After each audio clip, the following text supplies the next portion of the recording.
ni fira. Jechi kuni jecha kuushiif jedhame. Saaliyaatu je gaafa wallistu san jechuu ummata kuushi waliin. Isin gari addaan baanu nufoo ni fira.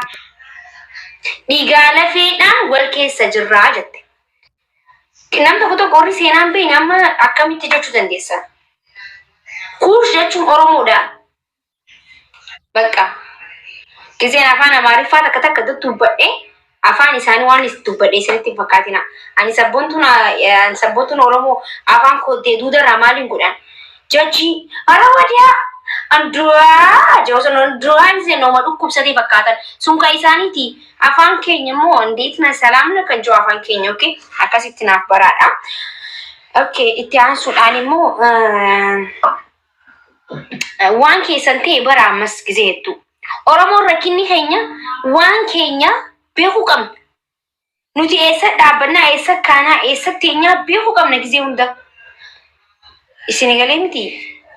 Maanyaaw amma yooni maanyaa jecha jiru kana jecha kuushirraa fudhate. Yooniin jecha yoonii kan jiru jecha Gondarirraa dhufe. Maanyaaw kan jiru immoo jecha kuushirraa dhufe jechuudha. Kuu jechuun afaan Oromooti deemaa itti himaa warra hin beeknetti. Anaat yoo barbaadan na waliin gattaanii akkaataa afaan kuushtee anaat itti hima. Deemaa fidaanii. Ziiziis kuush yoo yaa itti himaa deemaati. Ambargis tagata kan na kobalchistanii. Nam kobalchisina. Wallahi sabaa hin jiru na dhiisaa irree jala keenya. Sabaa hin jiru aggaachuu. Kunis keenya apa? Ambar Oromoon kun na ajaa'ibne. Mana kobalchistan gisee dubbii dhugaa dubbadhe. Mana kobalchistan na kobalchisina. Wait. Okay, amma karaa sagantaa keenyatti dabra. Okay, thank you. Ice cream na kan nukeetiif kiyya. Thank you so much. Nama xiqqaa galateeffateetu guddaa galateeffata waan ta'eefu galatoomii ulfaadhu kabajamii. Itti aansuudhaan immoo wanni jechuu barbaade sagantaan qabaarra karaa sagantaa walga'iitti hin deema.